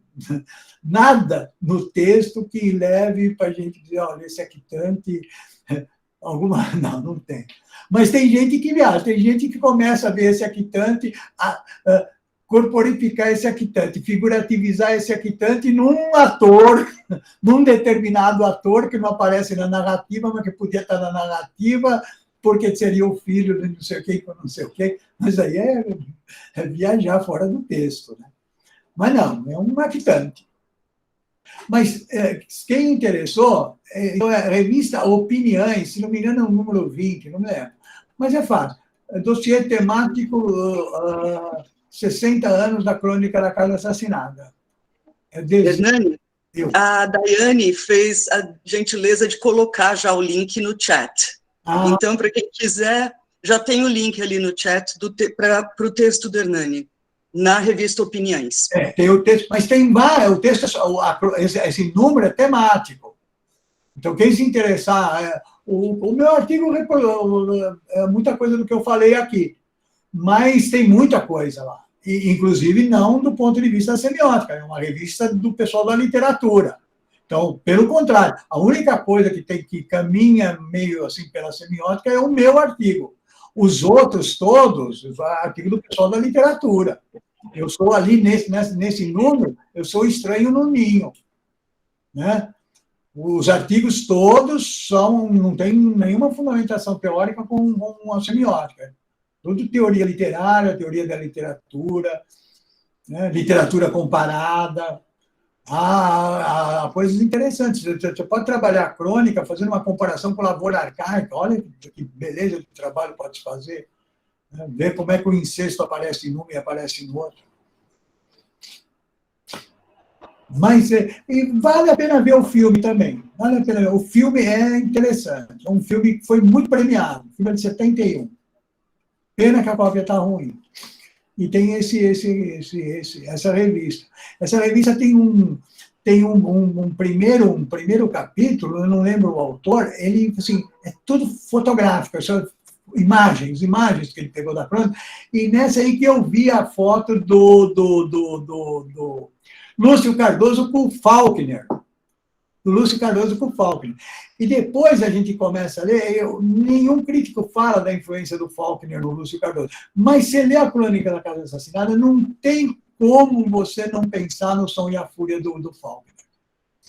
Todo mundo que fala Tá bom, Nilson, até a próxima.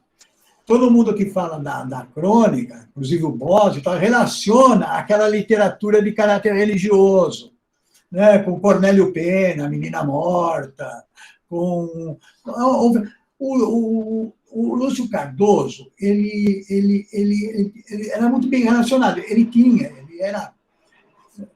muito contato com a Clarice Lispector. A Clarice Lispector era apaixonadíssima por ele, era apaixonadíssima pelo Lúcio. Não deu certo, a Clarice fala, não deu certo. Ela disse que era incompatível. Mas a Clarice era apaixonadíssima pelo Lúcio.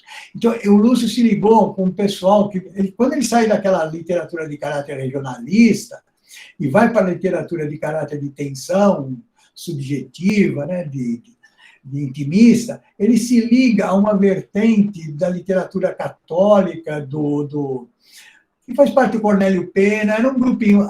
Quem ficou famoso foi a Clarice, e a Clarice foi para o outro ramo também, não fez literatura de caráter católica, não. Mas era um pessoal de literatura intimista ali. Mas eu falei isso por quê? Porque o filme, estava falando do filme... Então, mas o Lúcio, enfim... do Faulkner. Então, se fala muito da ligação do Lúcio Cardoso com aquela... Ele viria na esteira daqueles franceses, do Mauriac, do Julian Green, e não nada relacionado a Faulkner, não. Mas, então, na Opiniões, o primeiro ensaio, que é o primeiro artigo, são fotos desde a primeira edição da Crônica, e tem uma foto que você vê o Lúcio Cardoso com o Faulkner, aparece o Faulkner, não sei onde ele conheceu o Faulkner, se ele foi para os Estados Unidos e conheceu. Então, eu acho que há uma influência do Faulkner, sim. Não se fala disso, se fala mais da ligação dele com os autores católicos. Agora, eu acho que, por exemplo, essa história do múltiplo foco narrativo, não sei se ele foi beber lá no Faulkner. Agora, ele não atinge o nível do Faulkner. Né? Como eu falei, essa polifonia, essa pluralidade de vozes é muito esmaecida. Não há, você lê, você percebe, é meio estranho. Você lê 10 personagens diferentes que tem, no plano da expressão, ele é igual. Todos falam daquela linguagem poética, bonita e tal, mas não há variedade de estilo, de registro. O que no Faulkner é marcante. Quando você começa a ler o Faulkner, você fala, não, o que esse cara está falando? Eu não entendo nada que ele está falando. Aí você vai dizer, mas ele tem problemas mentais. A fala dele é assim mesmo. Aí você começa a ler o outro, percebe que tem uma fluidez. Então, cada um daqueles irmãos... Né? O Dilson foi embora, mas no Faulkner, no Som e a Fúria, vocês lembram, são 4 episódios. O primeiro é aquele irmão, o Jimmy, né? O Benji. O segundo é o irmão e o terceiro é o irmão. Mas lembra o 4º episódio? O 4º episódio é um narrador que subsume os outros irmãos. Então, eu não sei se ele pegou daí essa ideia de... Né? Não sei de onde veio essa ideia desse aquitante. Mas é desafiador. Agora, tem que ler, eu acho que tem que ler a Crônica, porque uma série de perguntas, eu falei aqui, uma série de perguntas não ficaram respondidas. E a gente só conseguiria responder se botasse aqui um quadrado da veredicção, assim, parece, mas não é. Não parece, mas é. Então, a gente teria que ver esses discursos, a análise desses discursos, à luz do quadrado da veredictória. Teria que ver isso. Obrigada, Hernani. Bom, nós tivemos várias pessoas se desculpando que tem que sair, agradecendo, mandando abraços, a Daiane, a Oriana, a Sônia, o Dilson, né? E a Ana Carolina pediu a palavra novamente. Por favor, Ana. Obrigada. Então, professora, era justamente sobre isso. Será que foi proposital essa questão do estilo, de ser único, para trabalhar com a questão da veredicção? Não sei, eu não li o romance, então... Mas... desculpa, poderia ser essa coisa do parecer... Não, são duas coisas, Ana Carolina. Essa questão do ser e parecer é um nível de discussão, e a questão do plano da expressão, do estilo, é uma outra questão. Então, não se misturam as coisas. Né? Agora, não dá para... A gente se preocupa com o texto. A intenção, não posso responder. Não dá para saber. O material que eu tenho lá é esse texto. Agora, a intencionalidade, a gente não vai discutir isso. Né? Agora, houve uma grande... Já quando lançou o livro, o pessoal chamava atenção sobre isso. Né? Chama atenção sobre isso. E o leitor percebe isso, o leitor estranha.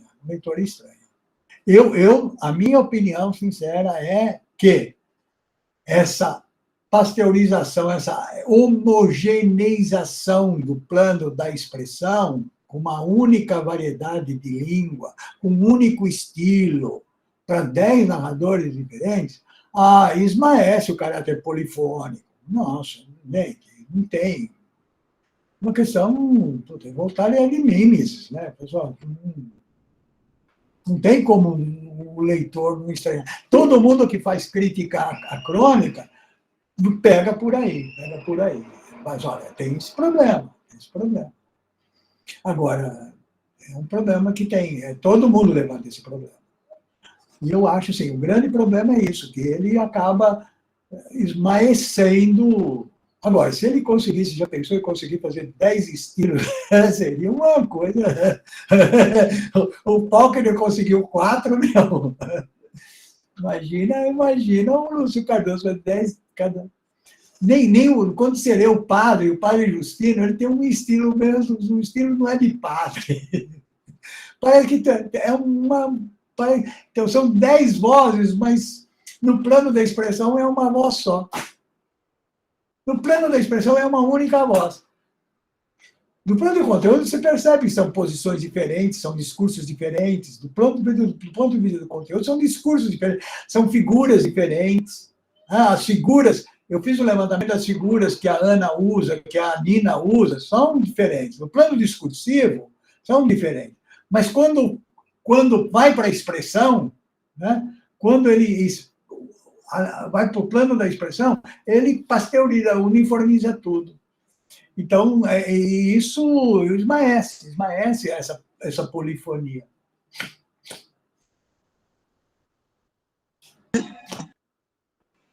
Hernani, fazer uma hipótese, a partir do que... Eu nunca li o livro, então pode não ter nenhum sentido, mas está me parecendo, pelo que você fala, que esse actante sem nome pode ter o papel equivalente a de um, não sei qual a palavra, policial, detetive, não sei, já que tem um assassinato, e que vai anotando o depoimento de cada um e depois faz o relatório. Perfeito.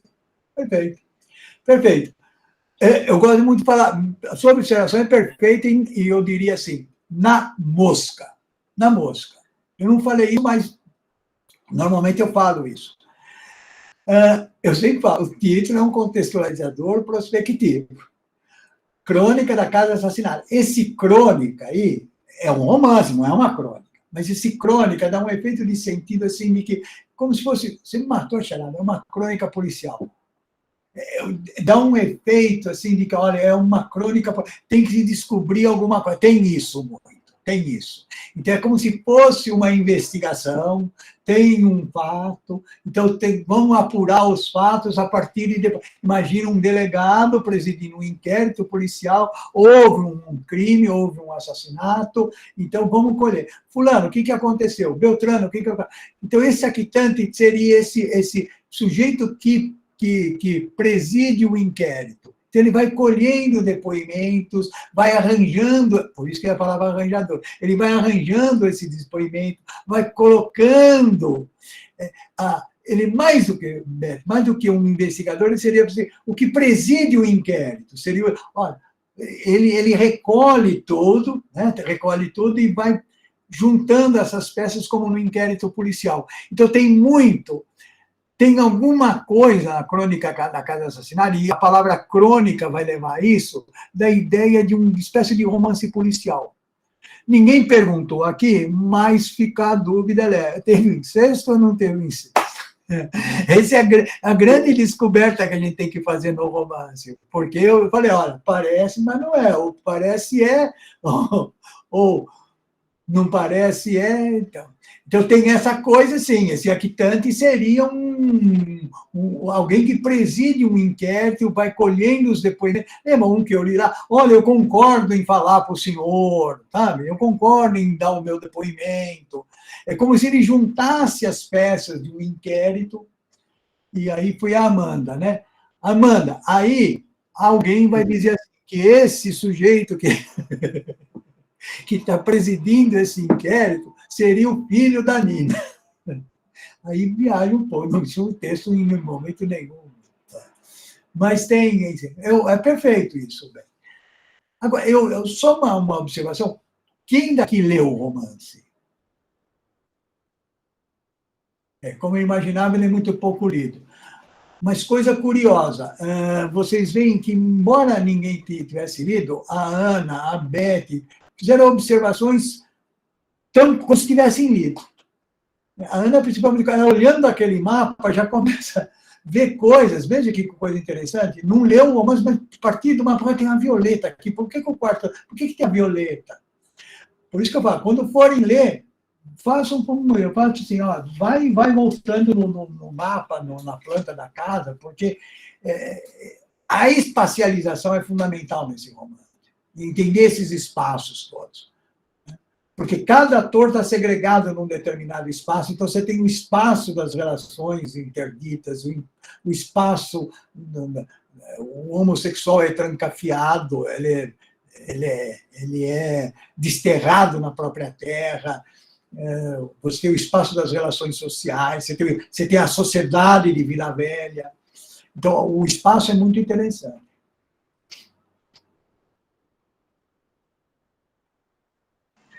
Perfeito, né? A Amanda levantou a mão novamente, deve ser sobre o Rashomon, né, Amanda? Pelo menos o que você colocou no chat, muito interessante. Boa, Amanda!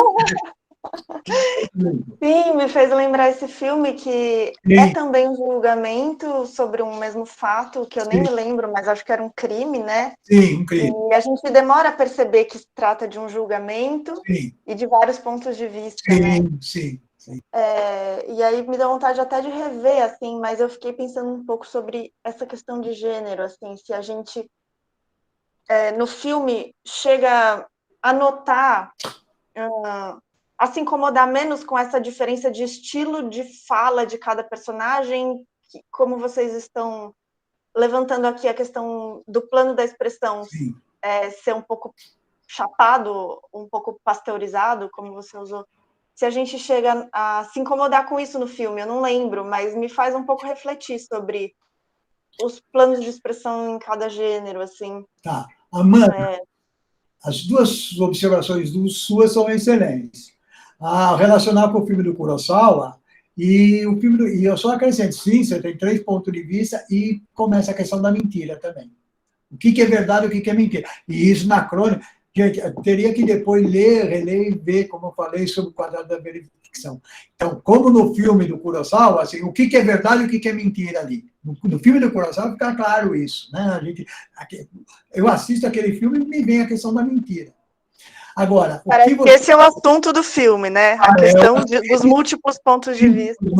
Quando você tem múltiplos pontos de vista, fica difícil você dizer o que é verdade.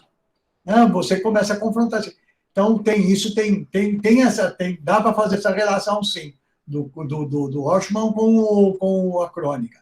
E na sua segunda observação, não tem esse problema, porque o modo de representação do romance é diferente do modo de representação do filme. No romance, é o épico. Romance é épico. Você pegar o Aristóteles lá, né? No filme é o dramático. O modo de representação do filme não é épico, é dramático. Quando o Saraceni pegou o romance, né? Que isso é um romance, isso é épico. Isso é épico. Você tem uma narração de coisa. No filme, você deixou de lado, você mudou o modo de representação. Cada ator aparece em cena falando o seu discurso. Então, seria o que a gente chama de modo dramático de representação. Então, quando você tem um modo dramático de representação, esse problema desapareceu. Você não tem aquele enunciador, né, que fez aquele plano da expressão, né? Você não tem isso. Você tem atores em cena, encenando o papel. Então, o Timóteo é o Timóteo falando como Timóteo, caracterizado como Timóteo. O ator é maravilhoso. O dia que vocês... O Carlos Krueber, depois para com Krueber, ele morreu faz 1 ano ou 2. Ele foi ator da Globo, mas nunca foi assim, ator, né? Mas o papel que ele faz nesse filme é a coisa mais maravilhosa que vocês possam imaginar. Ele encarna o Timóteo, ele fica uma figura, se transforma, porque ele se veste de mulher o tempo todo, ele encarna o personagem, ele encarna. Assistam que vocês vão ver. Se vocês puserem a imagem dele, só a imagem dele, a figura física dele, né? Então, mas não tem esse problema no filme. Quando você assiste ao filme, cada ator diz sua fala. O modo de representação é um modo de representação dramática. Então, você não tem essa homogeneização. Né?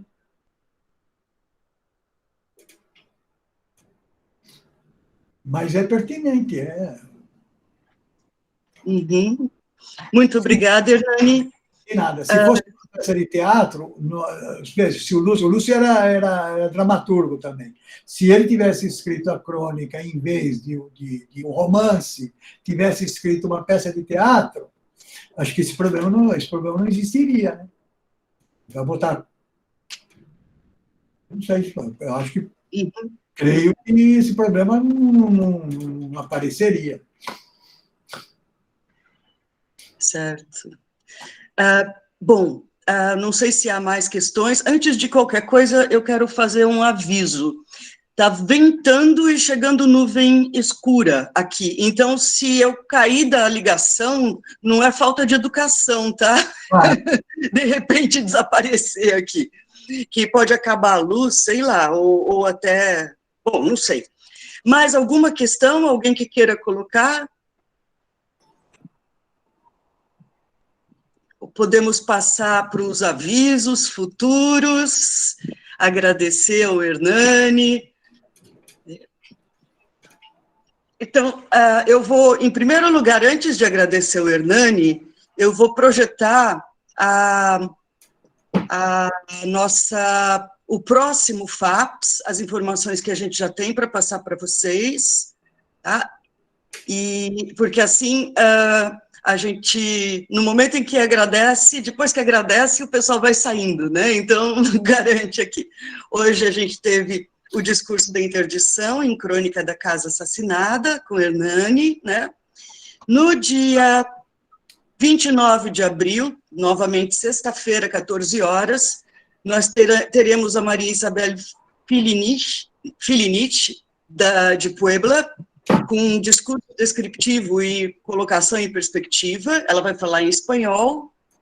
Né? Adiante, a gente tem a Oriana, que ainda não tá para enviar o título, tudo, que é da Federal da Paraíba, né? Eu estava na dúvida, o Francisco Seda adiante. Mas, de qualquer modo, nosso próximo FAPS é 29 de abril, e para quem é novo no grupo, veja que se você...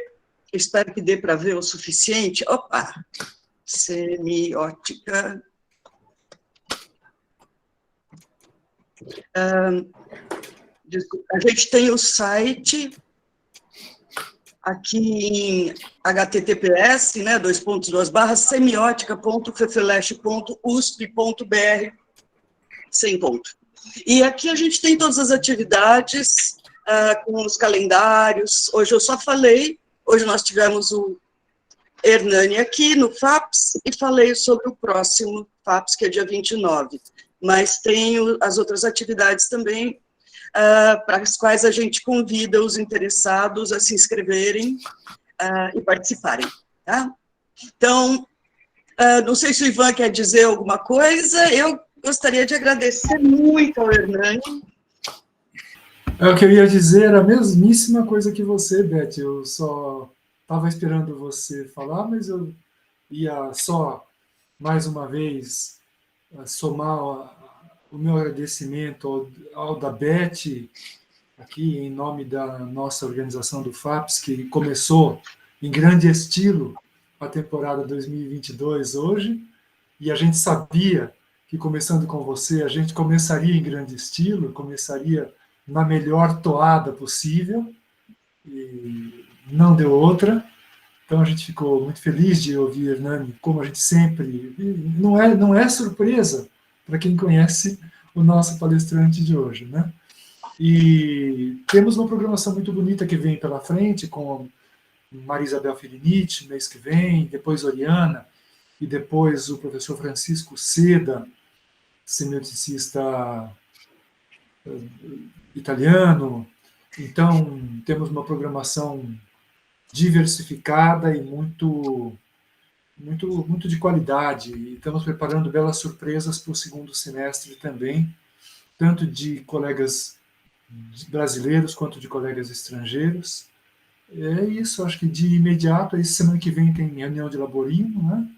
No último dia do mês dia 31 de março, com o perdão da má data de triste memória para os brasileiros, mas não foi nada intencional, é simplesmente porque caiu nesse dia no calendário. No dia 31 de março temos a próxima reunião do Laborino, e estamos à espera de todo mundo, que é o próximo encontro. E seguimos fazendo nossas atividades periódicas em continuidade também pelo mês de abril. É isso. Obrigadão. Obrigadíssimo, Hernani. Obrigadíssimo, Beth, pela condução dos trabalhos hoje também. Imagina. Muito obrigada, Hernani, muito obrigada a todos e todas. Muito obrigada, Léo, pelo apoio. E até a próxima, até o nosso próximo Clarissa, encontro. Léo, Clarissa, pelo cartaz lindo. Fatel. Sim. Sim. Fatel, agora também no FAPS. Verdade. Obrigada por completar. Até logo, pessoal. Até a próxima. Fiquem bem e até a próxima. Bom fim de semana. Bom fim de semana. Obrigado, Tchau. gente. Tchau, até a próxima. Tchau. Tchau, muito obrigada. Obrigada, Hernani. Obrigado, eu. Tchau. Hernani, você viu quantos agradecimentos no chat? Quanto... Ai, que legal.